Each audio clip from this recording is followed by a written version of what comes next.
Olá, o nosso vídeo já vai começar, mas antes se inscreva no canal e ative as notificações. Irmãos, vamos abrir a palavra de Deus, por favor, em Romanos, capítulo 12. Romanos 12. Eu não sei quantos estavam aqui domingo passado, à noite. Eu ministrei sobre um chamado.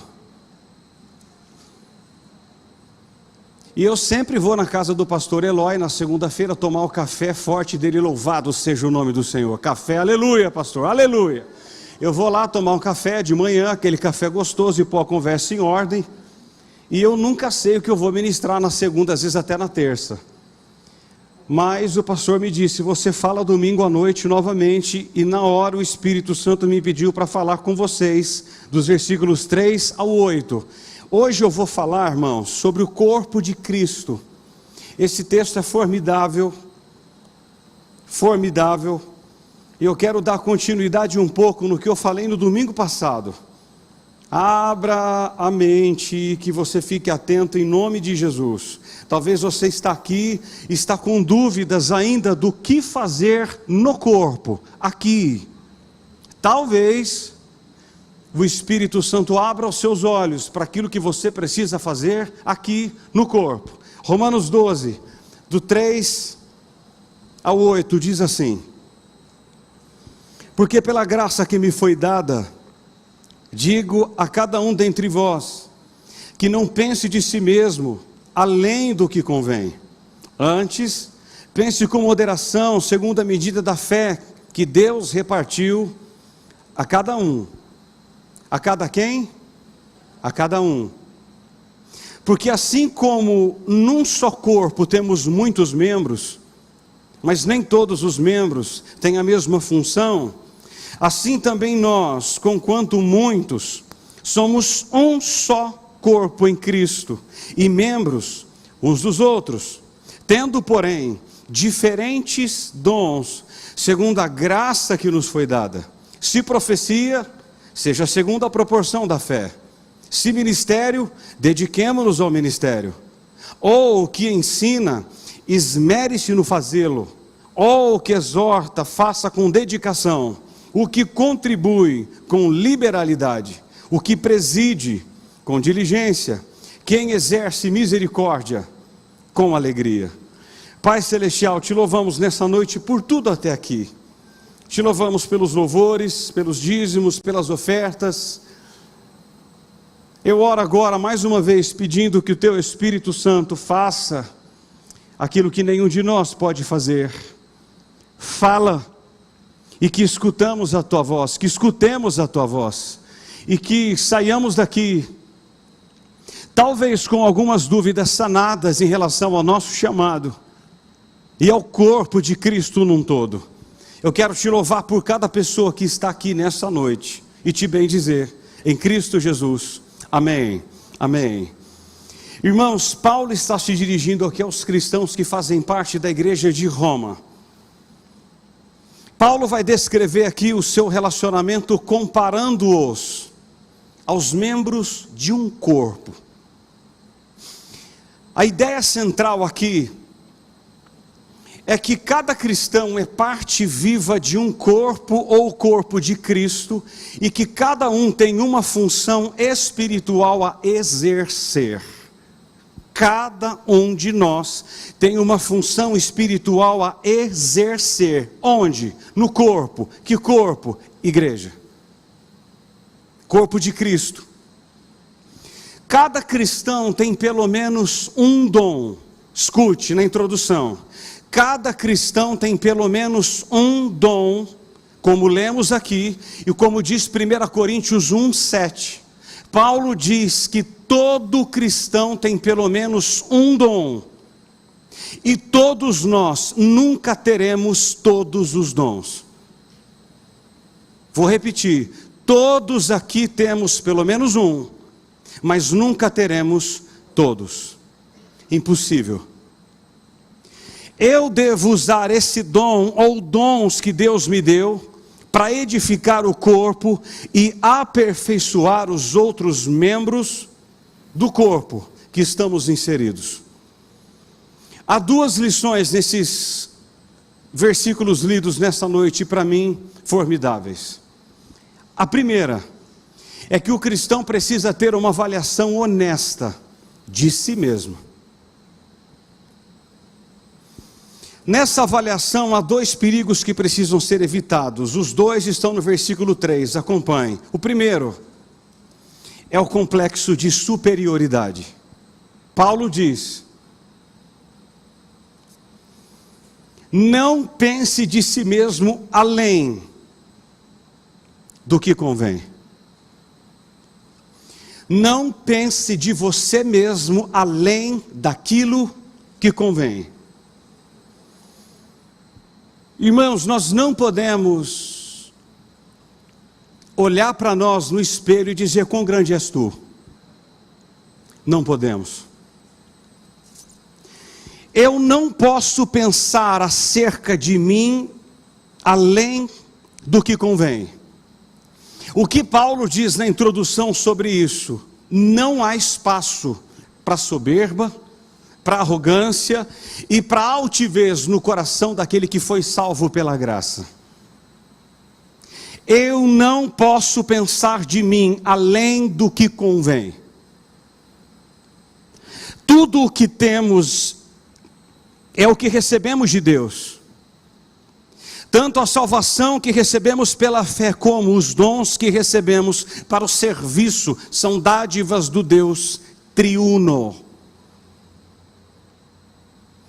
Paulo denuncia o complexo de superioridade também para a igreja de Corinto, em 1 Coríntios 12, 21. Paulo diz assim: não podem os olhos dizer... Obrigado. Não podem os olhos dizer à mão: não precisamos de ti. Nem ainda a cabeça aos pés: não preciso de ti. Olha o que o homem diz: eu não posso dizer a um órgão, ao membro de um corpo, que eu não preciso dele. Todos nós precisamos uns dos outros, porque nós fazemos parte de um corpo. Então Paulo começa dizendo: evite o complexo de superioridade, porque eu não sou melhor que ninguém aqui.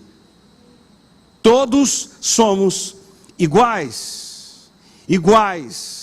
Segundo complexo que Paulo pede para evitar é o de inferioridade. O 3, a segunda parte. Antes, pense com moderação, segundo a medida da fé que Deus repartiu a cada um. Irmãos, por favor, preste atenção nisso. Isso aqui acontece, ou pode acontecer em todas as igrejas.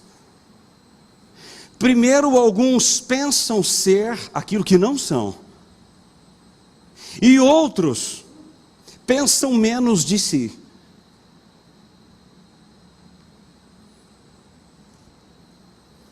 Quando alguém reclama de não ter esse ou aquele dom espiritual, ele está questionando a própria sabedoria de Deus.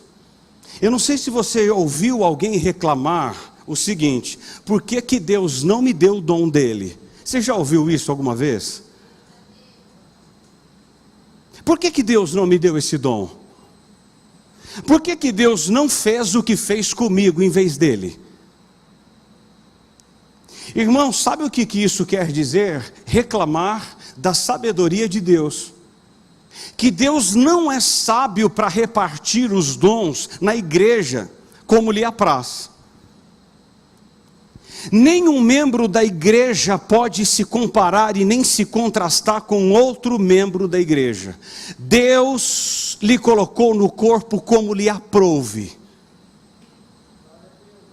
Deus colocou você aqui, André, como Ele quis. Como Ele quis. Deus colocou você no corpo como Ele quis. Irmãos, isso aqui é tão sério também, porque alguns membros do corpo olham para outros membros querendo o dom do outro. O dom do outro. É isso que Paulo está pregando aqui. Eu não posso ter complexo de superioridade nem de inferioridade. Eu não posso reclamar de Deus e nem daquilo que Ele fez. Paulo diz também sobre o complexo de inferioridade em 1 Coríntios 12, 15 e 16. Olha o que Paulo diz. Se disser o pé, porque não sou mão, não sou do corpo, nem por isso deixa de ser do corpo. Se o ouvido disser, porque não sou olho, não sou do corpo, nem por isso deixa de ser. Sabe o que Paulo está dizendo? Não queira aquilo que Deus não te deu. Eu acho dons formidáveis. Particularmente eu acho alguns formidáveis. Mas eu não posso reclamar se Deus não me deu tal dom e murmurar contra Deus. Devemos exercer o nosso papel no corpo com alegria, zelo e fidelidade. Sabe por quê? Somos únicos e singulares no corpo. Únicos e singulares. Então, a primeira coisa que precisamos fazer é ter uma avaliação honesta de nós mesmos. Nós precisamos tomar cuidado de não olhar para o espelho e pensar ser algo que não somos, e da mesma forma olhar no espelho de baixo e também pensar que não somos nada. Irmãos, notem como a Bíblia, ela traz equilíbrio em todas as coisas. Equilíbrio. Deus te chamou para fazer algo, e o que Ele te chamou para fazer?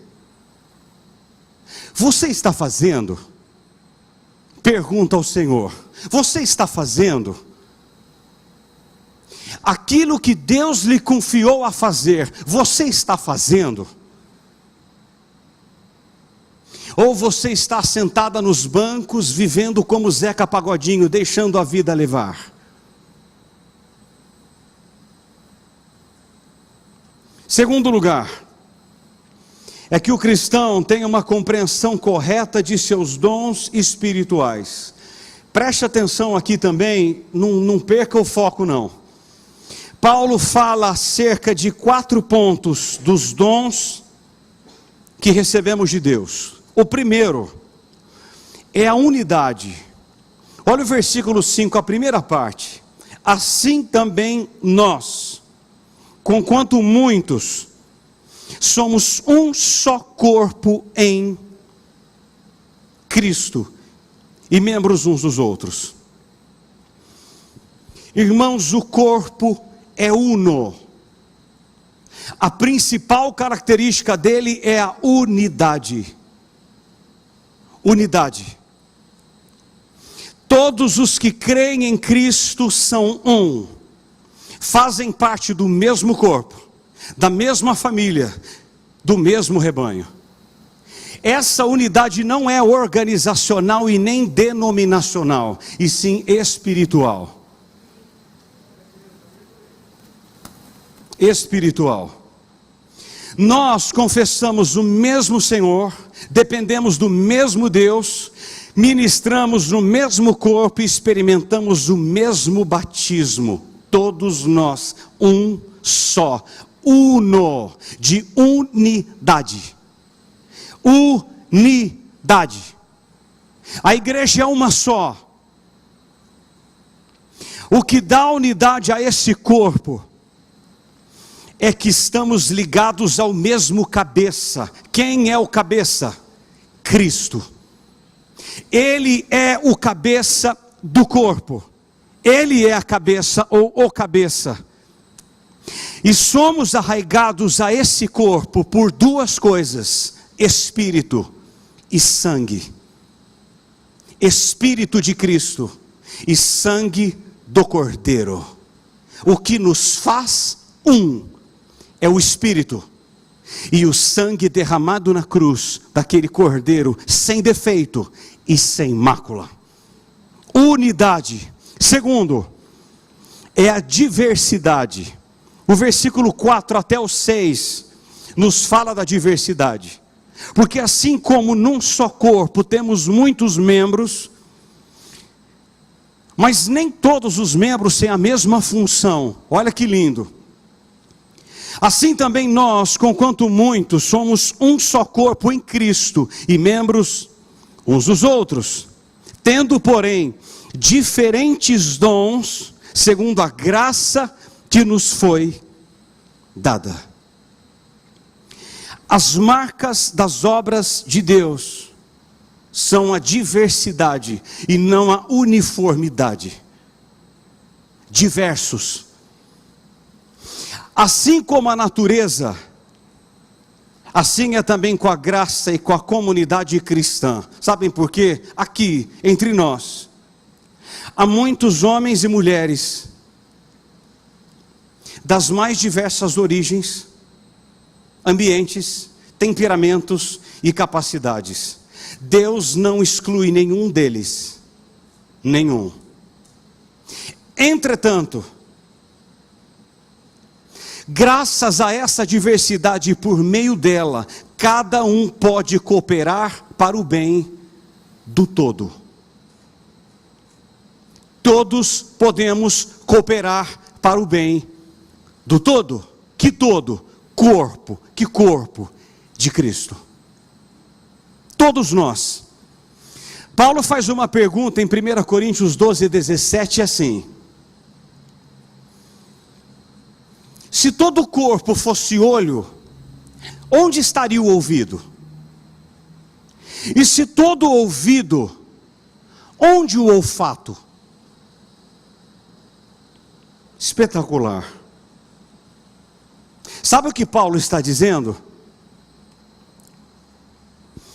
Eu e você fazemos parte desse corpo, somos membros desse corpo, mas há diversidades de dons, de origens, de temperamentos e de capacidades. E Deus lhe deu algo que talvez seja diferente do que Ele deu a mim. Imagine se você esteja caminhando pela estrada e vê um pé de manga. Não basta o olho ver. Você tem que usar a mão para pegar. Você tem que usar a boca e os dentes para mastigar. Você tem que usar o esôfago para engolir. Você tem que usar o estômago para triturar. Assim também é a igreja. A igreja funciona da mesma forma. Um é ouvido, o outro é a boca, outra pessoa é mão, outra pessoa é o pé. Somos diferentes uns dos outros. Ela é o corpo e nós precisamos ajudar uns aos outros fazendo a sua parte no corpo. Há uma unidade, pelo Espírito e pelo sangue de Cristo. Porém, há também uma diversidade de pessoas e de dons. Irmão, você precisa fazer o que Deus lhe chamou a fazer. Deus está falando isso desde o domingo à noite. Muitos me entenderam e foram embora sem se decidir. Você faz parte desse corpo e você precisa fazer o que Deus lhe chamou a fazer. Deus lhe chamou a fazer algo, o que foi? Faça. Diversidade. Terceiro, Paulo fala agora da mutualidade. Olha o versículo 5, a segunda parte. Meu Deus, é água com gás, aleluia. O negócio está ficando chique aqui, hein, Jaime? Aleluia. Água com gás é do céu, irmão. Pensa num líquido que é do céu, é água com gás. Terceiro, olha a mutualidade, o versículo 5. e membros uns dos outros. Preste atenção. Paulo diz que somos membros uns dos outros. Sabe o que significa isso? Não estamos competindo uns com os outros, e sim servindo uns aos outros. Irmãos, escutem.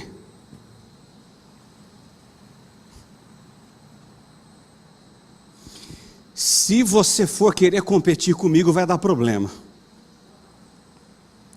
Se eu for querer competir com o Edson, é lógico que vai dar problema. Se eu querer competir com o Jaime, é óbvio que vai dar problema. Sabem por quê? Porque Paulo diz que somos membros uns dos outros. Não pode haver competições aqui. Quem canta mais, quem prega mais, quem faz melhor vibrato, quem estica mais o tom de voz, quem atende melhor na porta, irmãos. Não. Não, em nome de Jesus, não. Somos membros uns dos outros. Paulo diz em 1 Coríntios 12, 25, cooperem os membros de igual cuidado em favor uns dos outros.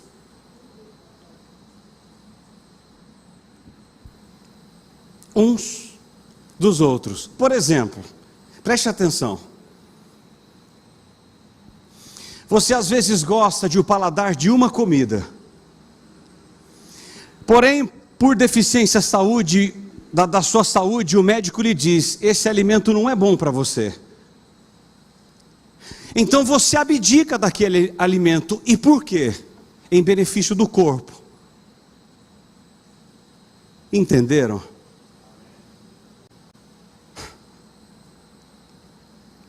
Por causa do corpo. Irmãos, isso é tão importante entendermos nessa questão da mutualidade. Porque se um membro do corpo sofre por algo que eu faço, eu preciso parar de fazer. Preste atenção, por favor, em nome de Jesus. Se eu estou fazendo algo no corpo que prejudica o corpo, que corpo? Igreja. Eu estou fazendo algo que está fazendo o corpo sofrer, eu preciso parar de fazer. Caiu a ficha? Porque o corpo sofre. Que corpo? Igreja. A nossa igreja. Se todos estão bem, ótimo. Se todos os membros do corpo estão bem na questão da mutualidade e em servir um ao outro, continue.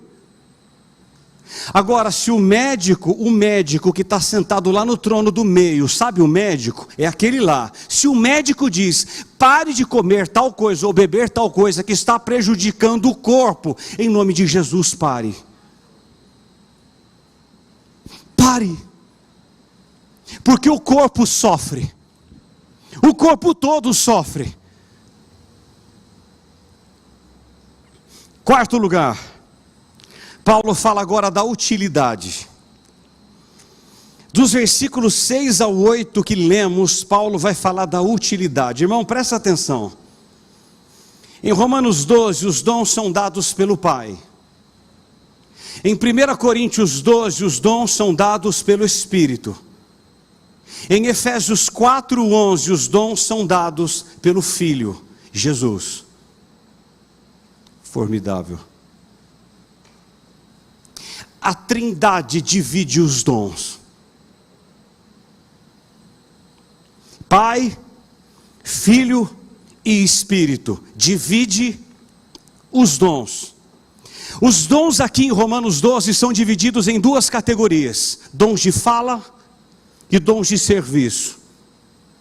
É bastante óbvio que o apóstolo não está falando de cargos, e sim de dons. Paulo não fala aqui de cargos, e sim de dons. Vamos considerar juntos esses dons espirituais? Vamos ver. Primeiro, olha o versículo 6. é o dom de profecia. Olha aí o 6.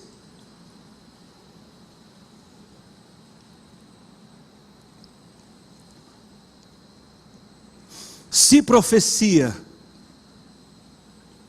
seja segundo a proporção da fé. No Novo Testamento, a profecia raramente tem a ver com predição do futuro. Geralmente se refere à proclamação da palavra de Deus. Isso está em 1 Coríntios 14, 3, 24 e 31. Alguns não entendem isso aqui que eu estou falando a vocês, viu? Nós devemos fazer uma distinção entre o ofício de profeta do Velho Testamento e o dom de profecia. São diferentes. Hoje, não há mais profetas como no sentido daqueles primeiros profetas que se tornaram fundamento da igreja, como diz Efésios 2:20. Eles receberam a revelação divina para registro das Escrituras. Não há mais profetas como aqueles. Não existe mais. Porque o cânon foi fechado. Não existe mais revelação nova. Tudo o que precisamos está aqui. Aqui, ó. Então, o dom de profecia é entender as Escrituras e explicá-las.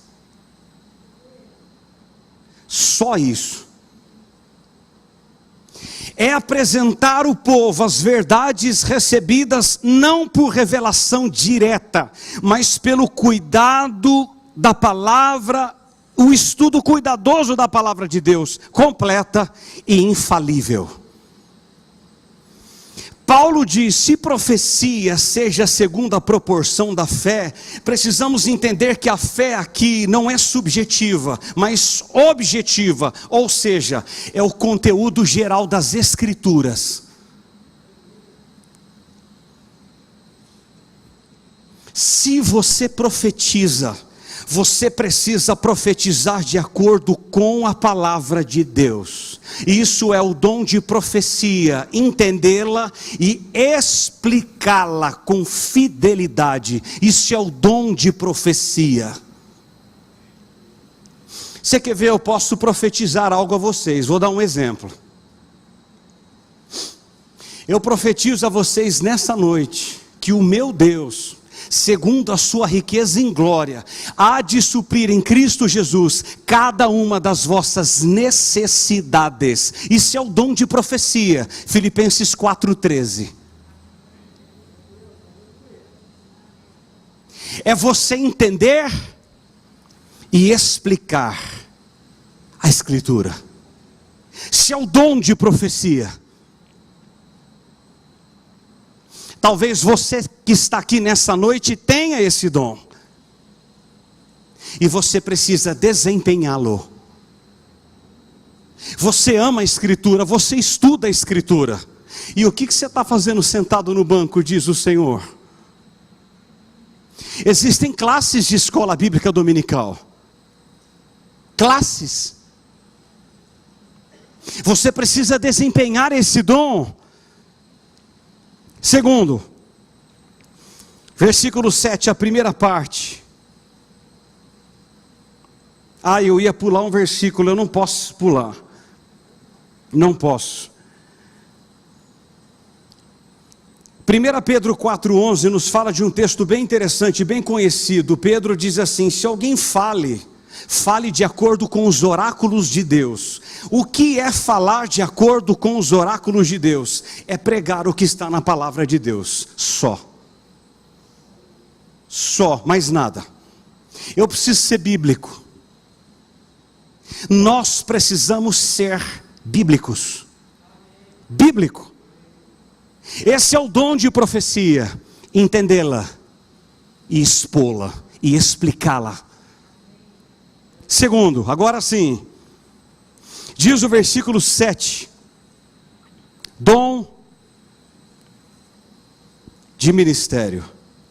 Se ministério, dediquemo-nos ao ministério.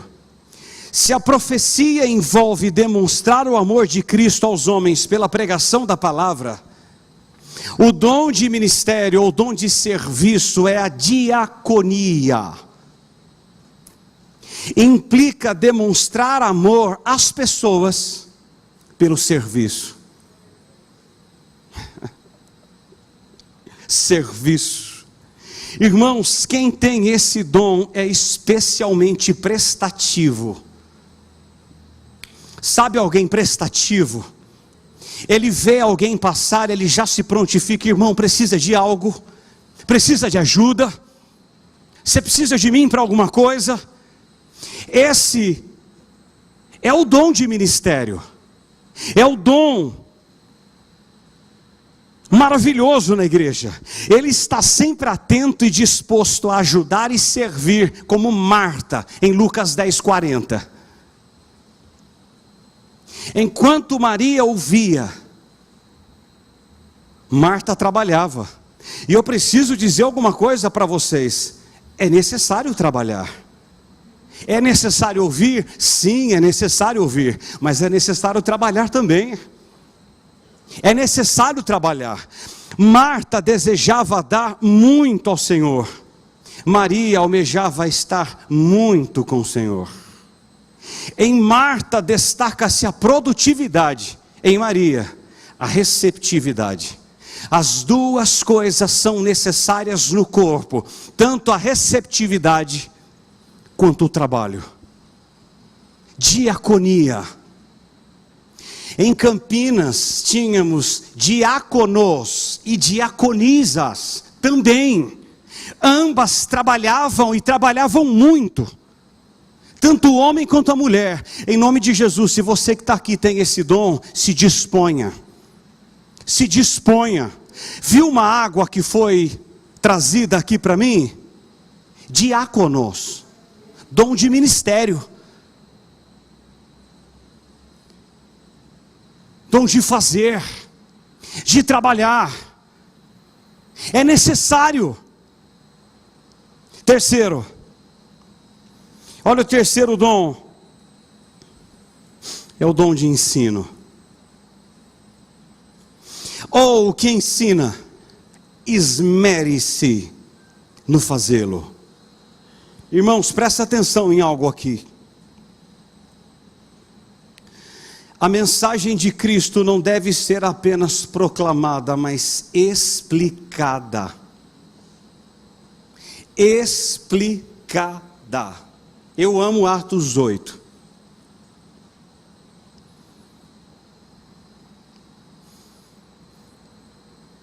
Você vê que Filipe é arrebatado para um homem que lia Isaías 53, e ele não estava entendendo o que estava lendo. Ele estava lendo sobre o Messias. E Filipe explicou a palavra de Deus e o homem entendeu. Quem tem esse dom de ensino, apresenta proporção natural para o estudo. É muito natural. Muito natural. Trata-se de um indivíduo que ama ler. Ele se deleita no exame da palavra de Deus e se alegra em compartilhar com os outros esse conhecimento. Quem tem o dom do ensino, ele tem a habilidade de aprofundar-se nas insondáveis riquezas do Evangelho de Cristo e esclarecer em detalhes para a igreja. Esse é o dom de ensino. Neemias 8:8 diz que Esdras explicava a palavra de Deus e todos entendiam. Todos entendiam. Todos.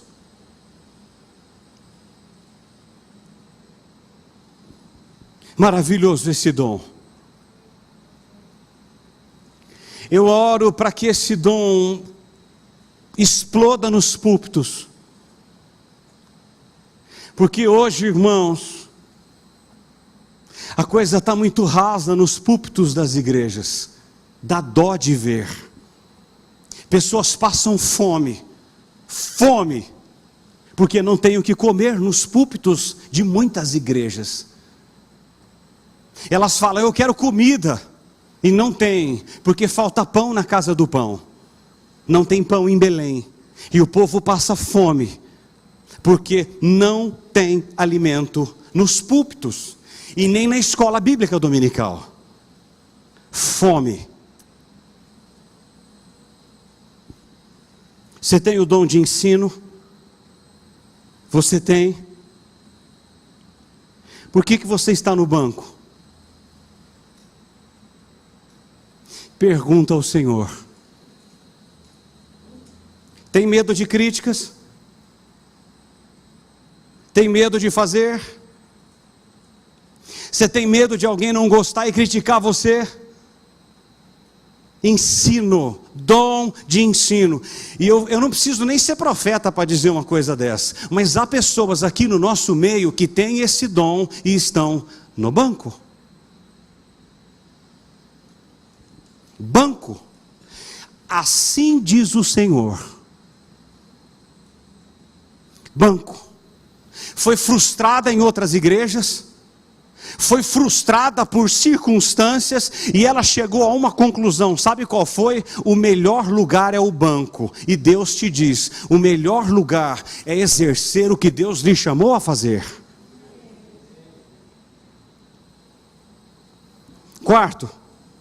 Quarto dom, é o dom da exortação. Olha o versículo 8. Ou,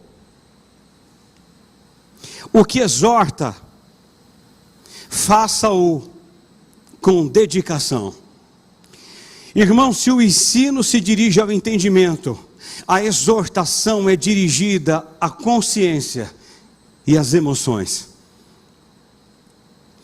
Esses devem sempre estar juntos, pois enquanto a exortação recebe o conteúdo do ensino, o ensino recebe a força da exortação. Eu vou explicar. Parece-me que vocês nunca ouviram isso, e eu estou vendo um monte de interrogação nas testas. Não olha para mim assim, por favor.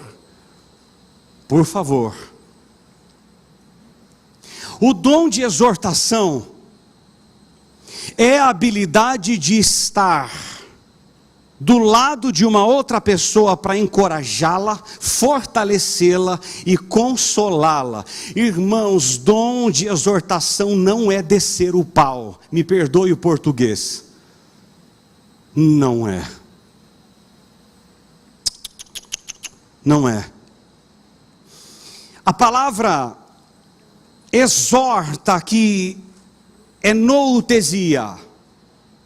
É um apelo à mente, da qual está presente uma oposição. Ou seja, você está diante de alguém, de pé diante de alguém, e você às vezes precisa se opor. Mas o se opor é tirar a pessoa de um falso caminho mediante a admoestação, o ensino, a lembrança e o encorajamento. É fortalecer pessoas, é consolar pessoas, é encorajar pessoas. Você tem esse dom? Por que não está fazendo? Onde estão os noutesias? Onde estão? Irmãos, esses dons estão por aqui nessa noite. Dons para a igreja. Dons, igreja, corpo. Corpo de Cristo. Quinto, Paulo traz agora o dom da contribuição. Olha o versículo 8, a segunda parte. O que contribui com liberalidade. O dom da contribuição é a habilidade especial de ofertar, repartir e compartilhar bens materiais com pessoas em suas necessidades, na medida de suas posses e acima delas. Vou repetir: acima de suas posses e na medida delas. Onde está isso? 2 Coríntios 8. Há 2 sermões que eu já terminei de escrever, 2 Coríntios 8 e 2 Coríntios 9. Os 2 falam de dinheiro. Os 2 falam de ofertar. Ofertar. Aqueles que de graça receberam, devem livremente dar, sem desejo ulterior de ganho ou desejo ostentatório de fama. Ou seja, ninguém precisa saber que você deu. Se eu quero ajudar a Glauce,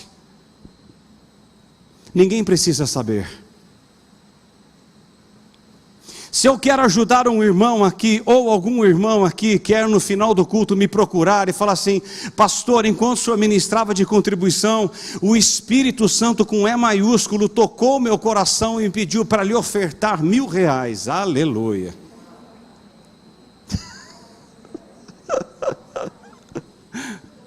É só para descontrair. Quem tem o dom de contribuição, ele não foca a quantidade, porque senão apenas os ricos poderiam ofertar. Não. Quem tem esse dom, jamais vê a contribuição como um peso ou como uma obrigação, mas como um privilégio. Irmãos, é um privilégio dizimar. É um privilégio ofertar. Privilégio. É um privilégio para nós estarmos aqui e contribuir. É um privilégio para nós. Escute. Geralmente os que mais contribuem não são os que mais têm, mas os que amam mais e confiam mais no Senhor. Não é assim, pastor Eloy? Os que mais contribuem não são os que mais têm, mas os que mais amam e os que mais confiam no Senhor. Você tem o dom de contribuir? Por que não tem feito? Por que você não ajuda de forma exponencial com as cadeiras? Por que você não dizima com gosto? Por que você não tira a melhor nota e oferta? Por quê? Por que gastamos mais com coisas desnecessárias do que com o necessário? Por quê? Sexto, é o dom da presidência. Olha o versículo 8, a terceira parte. O que preside com diligência. Irmãos, pela onisciência e vontade de Deus, Ele habilita alguns membros do corpo a exercer liderança, dando-lhes o dom da presidência. Trata-se do dom de dirigir, de liderar e de controlar. A palavra aqui que Paulo usa para presidência, para presidir, é preistomei. Traz a ideia de ficar de pé diante de alguém. Ou seja, o líder, aquele que tem o dom da presidência, é aquele que inspira confiança nos outros.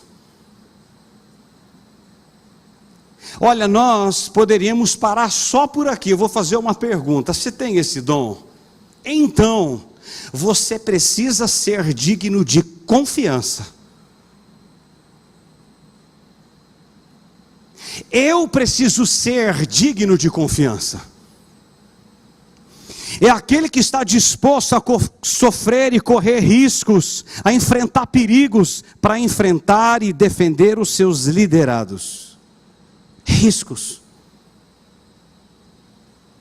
O líder é aquele que influencia pelo exemplo. Exemplo.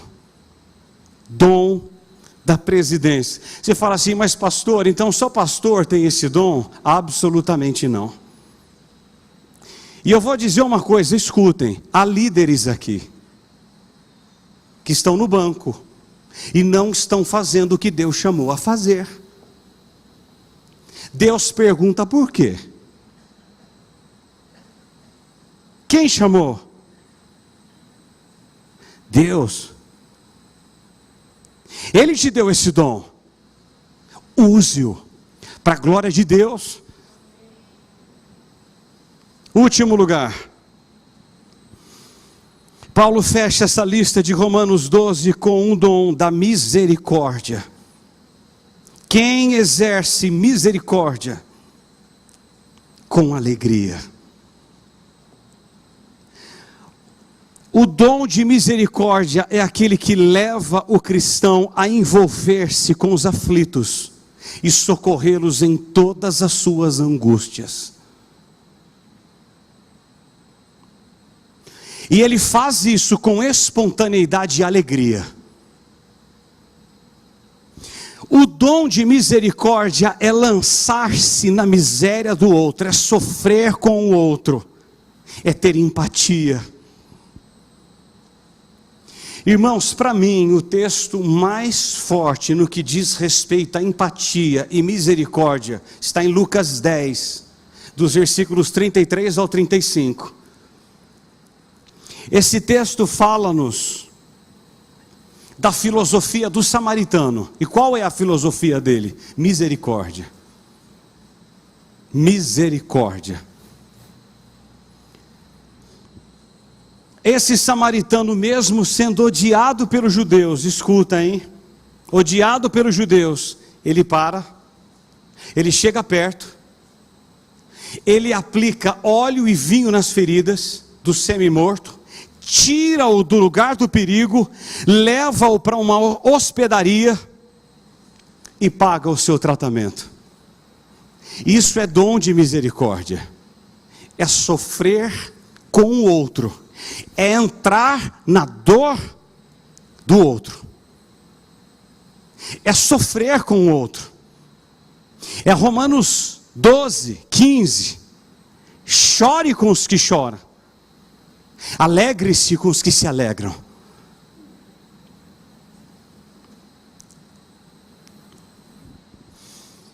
A filosofia de quem tem misericórdia é: o que é seu, mas o que é meu pode ser seu também.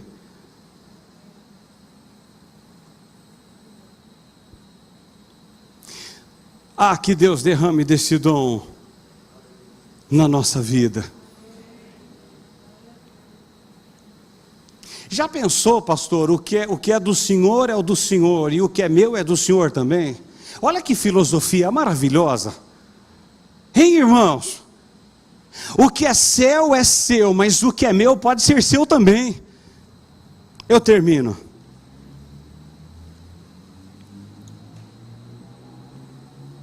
Com uma frase de João Calvino. Peguei agora há pouco. Ele diz: nada evapora mais facilmente do que o amor. Quando cada um pensa de si mesmo além do que convém, e quando pensa menos no outro do que deveria. Meu Deus. Vou repetir. Escreve, coloca no imã da geladeira. João Calvino, homem de Deus, que muitos não entendem a teologia dele. Ele diz: nada evapora mais facilmente que o amor, quando cada um pensa de si mesmo além do que convém, e quando pensa menos nos outros do que deveria. C.S. Lewis disse: se o chamado divino não nos torna melhores, nos tornará muito piores.